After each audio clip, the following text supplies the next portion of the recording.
J'ai 38 ans et je dirige une entreprise prospère à Lyon. Ma vie semble idyllique de l'extérieur. Une carrière réussie, une belle maison et un mari, Julien, artiste de talent, qui me comble de bonheur. Pourtant, derrière cette façade parfaite se cachent des désirs et des sentiments inavoués. Depuis mon adolescence, j'ai toujours ressenti une admiration secrète pour mon cousin Paul, âgé de 43 ans. Il est charismatique, sage et incarne un mélange enivrant qui m'a toujours attiré. Paul est un homme d'affaires respecté, mais aussi un séducteur discret, dont les conquêtes alimentent souvent les discussions familiales. Notre relation a toujours été empreinte de respect et de complicité. Tout a commencé un soir d'été lors d'une réunion de famille. Julien était parti à Londres pour une exposition, laissant un vide difficile à combler. Paul, avec son charme naturel, s'est approché de moi alors que j'admirais le coucher de soleil depuis la terrasse. Son sourire rassurant a réveillé en moi des sentiments enfouis depuis longtemps. « Tu sembles pensive ce soir, Sophie », m'a-t-il dit en posant une main douce sur mon épaule. Son contact m'a envoyé des frissons, réveillant une flamme que je croyais éteinte. Je réfléchis à la vie, aux choix que nous faisons, ai-je répondu, tentant de masquer l'émotion dans ma voix. Paul a ri doucement, un rire qui m'a toujours fait fondre. La vie est une série de choix, certains plus difficiles que d'autres. Notre conversation a dérivé vers des sujets plus personnels, et avant que je ne m'en rende compte, nous étions seuls sur la terrasse, la lune éclairant nos visages. Paul a posé des questions plus intimes, faisant tomber mes barrières. « Et ton mariage avec Julien, vous semblez si heureux ?» J'ai baissé les yeux, incapable de cacher la vérité à cet homme qui me connaissait si bien. Nous le sommes, mais parfois je me sens incomplète. Paul a glissé sa main sous mon menton, relevant doucement mon visage pour que nos regards se croisent. « Tu es une femme exceptionnelle, Sophie. Tu mérites de te sentir complète. » Ce soir-là, sous les étoiles, Paul et moi avons franchi une ligne invisible.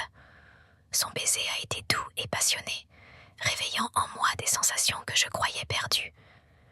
Nous avons partagé une nuit de passion, une nuit où j'ai oublié mes devoirs de femme mariée, laissant place à une pure émotion. Les semaines suivantes ont été un tourbillon d'émotions contradictoires. Chaque rencontre avec Paul était à la fois un bonheur intense et une source de culpabilité insupportable. Je jonglais entre mes responsabilités de chef d'entreprise, mon rôle de femme, et cette liaison secrète qui me consumait. Julien, absorbé par ses œuvres, ne semblait rien remarquer, ce qui augmentait ma culpabilité. Paul et moi avons développé un rituel, nous rencontrant en secret à des endroits discrets, où nous pouvions être nous-mêmes sans craindre d'être découverts. Chaque moment passé ensemble était une bulle de bonheur et d'évasion, un monde où seules nos émotions comptaient. Je me souviens de nos promenades, de nos conversations profondes dans de petits cafés cachés et des nuits passionnées dans des hôtels anonymes. Chaque rendez-vous était une aventure, une escapade hors du temps. Mais cette double vie était épuisante. La culpabilité me rongeait, surtout lorsque je voyais Julien, innocent et confiant, ne se doutant de rien. Paul essayait de me rassurer, mais même lui ressentait le poids de notre secret. Nous savions que ce que nous faisions était mal, mais nous ne pouvions pas nous empêcher de céder à cette attraction irrésistible. Un jour, alors que je passais un après-midi volé avec Paul dans un petit hôtel, Julien m'a appelé. Il avait annulé son voyage à la dernière minute et souhaitait passer du temps avec moi. Le choc de sa voix a résonné comme un glas, et j'ai compris que notre secret allait éclater. Ce soir-là, j'ai essayé de cacher mon trouble, mais Julien était perspicace.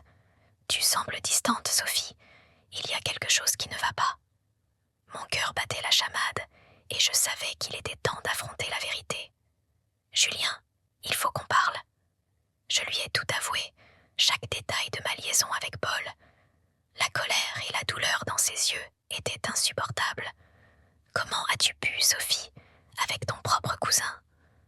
Les jours qui ont suivi ont été un cauchemar. La nouvelle s'est répandue dans la famille, comme une traînée de poudre, et j'ai dû faire face aux regards de jugement et aux murmures. Paul, quant à lui, a essayé de prendre ses responsabilités, mais cela n'a fait qu'empirer les choses. Nous étions tous les deux détestés, bannis des réunions familiales. Julien et moi avons tenté de sauver notre mariage, mais la confiance était brisée. Chaque regard, chaque mot rappelait la trahison. Finalement, nous avons décidé de nous séparer, réalisant que certaines blessures ne guérissent jamais complètement. Aujourd'hui, je vis seule. Paul a quitté la ville pour reconstruire sa vie ailleurs. Nos chemins se sont séparés, et bien que je regrette la douleur causée, je ne peux pas nier les moments de bonheur volés. Cette histoire d'infidélité a brisé des vies, mais elle m'a aussi appris à comprendre mes propres désirs et mes limites. Mon quotidien depuis cet événement est un mélange de remords et de renouveau. J'ai dû réapprendre à vivre seule, à gérer ma vie sans le soutien de Julien, mais aussi sans les regards désapprobateurs de ma famille. À chaque réunion familiale, je ressens le poids de la trahison, mais aussi la détermination de prouver que je peux me relever. Je ne peux m'empêcher de repenser à nos rencontres secrètes avec Paul. Chaque baiser volé, chaque étreinte passionnée me hante encore. Ces souvenirs sont à la fois doux et amers, rappelant un bonheur interdit et une culpabilité écrasante. Le frisson de l'interdit, la chaleur de ses bras et le doux murmure de ses mots à mon oreille, tout cela reste gravé en moi. Pourtant, malgré ces souvenirs, la réalité de nos actions m'a rattrapée. La trahison envers Julien, la destruction de notre mariage et les blessures infligées à notre famille sont des faits que je ne peux ignorer. Chaque jour, je me bats avec cette dualité, essayant de trouver un équilibre entre le besoin de rédemption et l'acceptation de mes désirs. Je me suis également retrouvée confrontée à des questions sur ma propre identité. Qui suis-je vraiment ? Pourquoi ai-je ressenti ce besoin de chercher ailleurs ce que j'avais déjà ? Paul m'a offert une échappatoire, un moyen de m'évader de la routine et des attentes. Avec lui, je pouvais être moi-même sans jugement, explorer des facettes de ma personnalité que je n'avais jamais osé montrer à Julien. Mais cette liberté avait un prix. La douleur de la séparation, le sentiment de perte, la culpabilité m'ont submergée. J'ai dû apprendre à vivre avec ces émotions, à les accepter comme faisant partie de mon parcours. Les lettres de Paul, bien que réconfortantes, étaient aussi des rappels constants de ce que nous avions perdu. Les lettres de Paul étaient pleines de regrets et de nostalgie. Il m'écrivait pour me parler des souvenirs que nous avions partagés, des moments de complicité et de passion. Il me confiait aussi ses propres luttes pour se reconstruire loin de notre famille. Bien que ces mots soient réconfortants, ils ravivaient aussi la douleur de notre séparation. Pourtant, il me rappelait aussi que, malgré tout, nous avions partagé quelque chose de réel et d'intense. Je me souviens de nos escapades, de ces moments volés où nous pouvions être nous-mêmes, sans craindre le jugement des autres.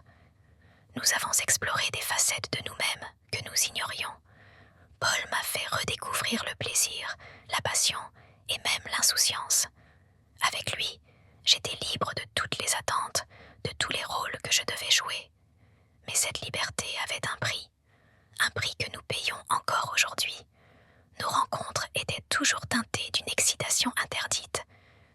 Le frisson de l'interdit, l'adrénaline de chaque baiser volé, de chaque caresse dissimulée. Ces souvenirs me hantent, me réchauffent et me torturent à la fois. La douceur de ses lèvres, la fermeté de ses bras, la chaleur de son souffle contre ma peau, tout cela me manque, même si je sais que cela n'aurait jamais pu durer. Julien et moi avons tenté de recoller les morceaux après que la vérité a éclaté, mais la confiance était irrémédiablement brisée. Il m'a fallu du temps pour comprendre l'ampleur de la blessure que j'avais causée. La douleur dans ses yeux, le poids de sa trahison, c'était insupportable. Nous avons essayé, mais chaque effort semblait en vain, chaque mot une piqûre de rappel de ce qui avait été.